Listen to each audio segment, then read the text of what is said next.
Today, we're going to talk about what it really means to be financially free for a dentist or even a business owner for that matter. After that, we're going to talk about the strategies that the wealthiest people in America, the wealthy people in the world use, and the overall mindset, and where a lot of doctors, lawyers, dentists, architects fall short. So I'll talk about myself. When I came out of school, I came from a poor immigrant family from Sri Lanka. And my parents, we instilled in hard work and all that to become a doctor so we can do well for ourselves, earn a handsome living, etc. So once I got there, I started making an incredible amount of money. And the thing is, I had no one to tell me what I should be doing.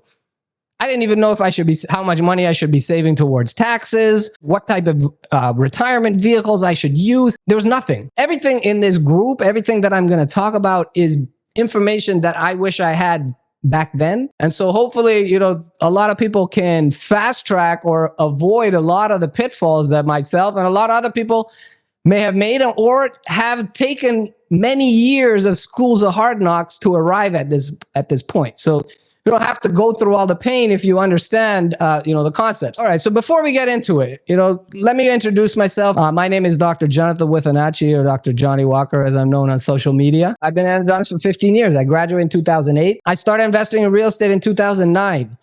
My father, even though he was a poor immigrant, he was also one of an entrepreneurial spirit. Later on in his life, he started to have some success in real estate, and he started pushing me and my brother, who's also in dental school and is a successful dentist now. Hey, you guys got to learn about real estate. So I read my first book, Creating Wealth by Robert Allen, while I was in my third year of dental school. And I was absolutely blown away by the concept of building wealth and building equity and building cash flows. By 2009, I bought my first property, residential. Bought a couple more residential properties, wasn't satisfied with the cash flows or the potential for wealth. And I started looking into commercial real estate.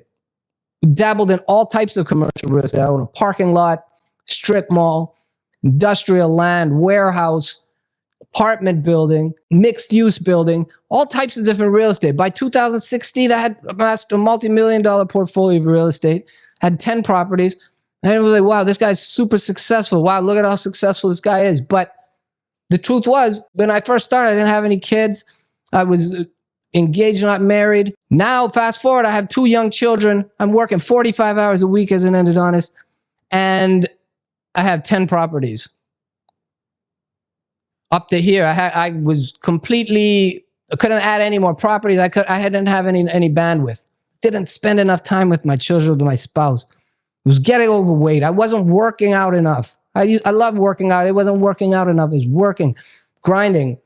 And then all of a sudden you wake up and you realize one day that, hey, look, I have these golden handcuffs. I'm dependent on this income to have the bigger car, to drink the expensive coffees from Starbucks, to live in a bigger house, to send my kids to private school, to go on luxury vacations, to buy an expensive watch, to buy an expensive purse. I mean, all of a sudden the lifestyle creeps up and you're dependent. All of a sudden you wake up and you're stuck.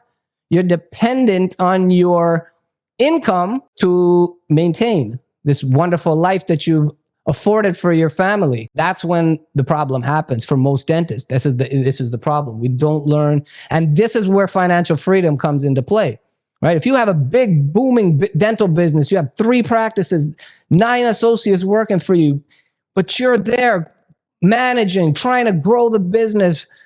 You're trying to expand, add more locations. You're trying to handle operations within the property, get your operations down. All of a sudden, you're completely dependent on this one thing. This is where financial insecurity comes, right? Dentists aren't poor, but do we have enough in savings? Do we have enough invested? Are they invested in the right things that's going to get us to where we need to be?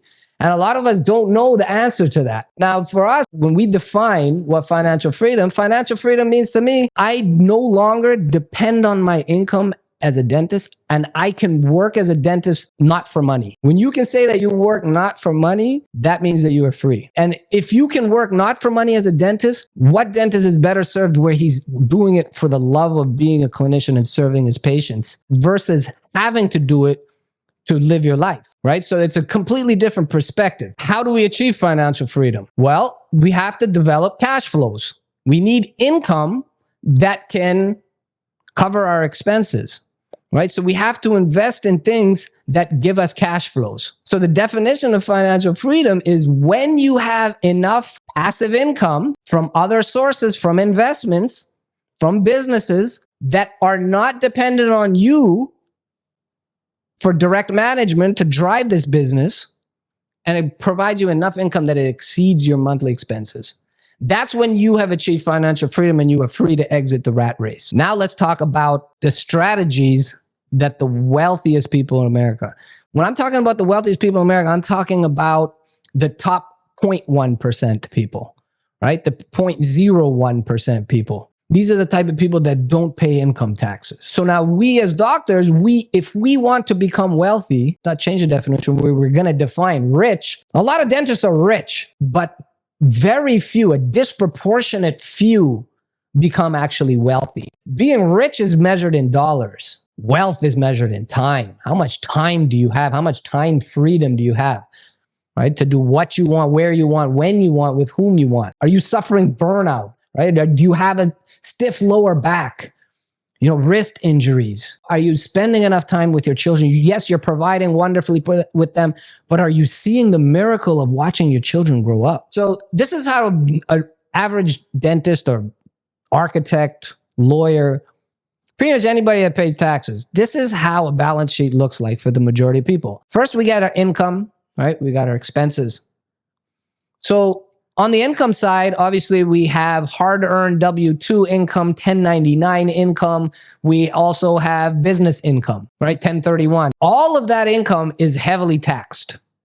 Then from whatever we have left from the taxes is what we use to cover our expenses. So the income flows over to the expense side. Those expenses include our mortgage, car notes, rent, utilities, all of those type of things. We are told that our house is an asset, but a house does not produce any cash flow. Our car is not an asset because it does not produce cash flow. All right? And Robert Kiyosaki, he puts a primary residence, he puts a car, unless the car is a business expense, is nothing more than a liability.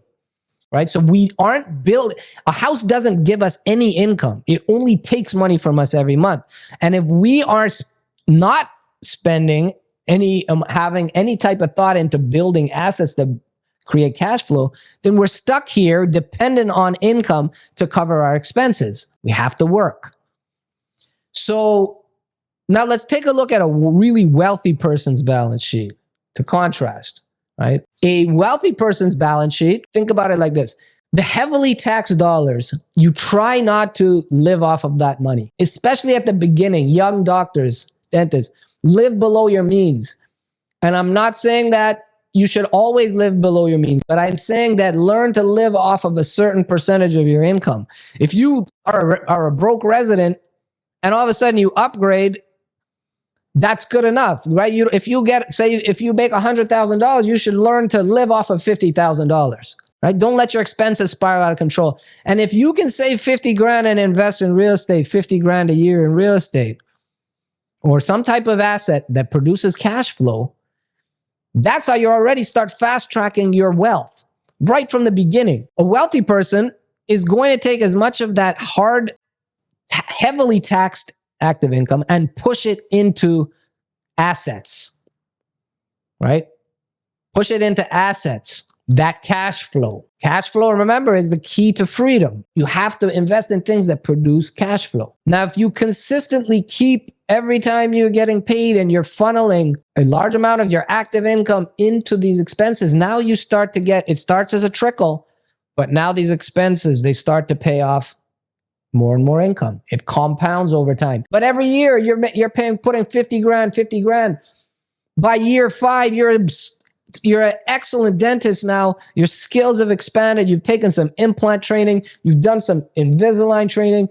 And now all of a sudden you can produce, you're making $300,000 a year instead of 100. But instead of upping your expenses, you decide instead of 50, you upgrade and you live off of 75,000 and you say you're investing $150,000 a year. And it continues to produce cash flow every month. Real estate has the most tax advantage, is the most tax advantage asset class, point blank, period. So the cash flows, because of this thing called depreciation, which is an accounting loss, allows for the cash flows to be tax free. So the really wealthy people in America, they have hundreds of millions of dollars of holdings of multifamily real estate, which all produce cash flow, income that's not taxed. Right? Income tax free. If we have enough of this, if we have enough assets, right? So this is how it starts. You keep investing, and that trickle of passive income becomes a stream. That stream becomes a tributary. That tributary joins other tributaries and joins a small river until it all coalesce, a couple more rivers, small rivers coalesce to form the mighty Rio Grande River, right? So that is how cash flow is too, right? There's compounding effects where things merge and join and it blows up, right? So now all of a sudden you have enough cash flow that, hey, look, I can actually work 3 days a week right now. And that's my ideal schedule, and work 6 hours a day. And that's all I want to do now. And I have the ability to do that without taking a hit on my income. I can now go on a vacation. When I used to go on vacation before, I'm like, oh man, I'm losing money on two ends. I'm not working, and I'm going on luxury, very expensive vacations. So I'm getting doubly hit. But if you have the income, then you can afford to be out and go on vacations, and you can still be making money even while you're on vacation. That's the thing about these type of assets. They're going to cash flow, whether you're working, whether you're sleeping, whether you're on vacation, whether you're sick, whether you're injured, whether you are dead. These things will continue to cash flow. Anyway, I don't want to go anywhere deeper. That's all we got for today, guys. I think it was we covered a lot of information. We'll be back again next week, Tuesday. We have an interview with a very successful dentist named Dr. Ryan Marr. He's going to share with us his journey. He's a serial entrepreneur, dentist. He's had multiple bought and sold many dental practices, and as well as success in real estate. That's going to be in a series that we call Success Leaves Clues. We're going to be interviewing really successful dentists. If you are one of them, reach out to me so we can definitely get you on here on the show if you're interested. We're going to have industry thought leaders as well that we've already had interviews lined up. A lot of stuff here, so I'm very excited about it. I'm very excited for everyone to grow abundance in all parts of their life. All right, guys, until next time, I'll see you later.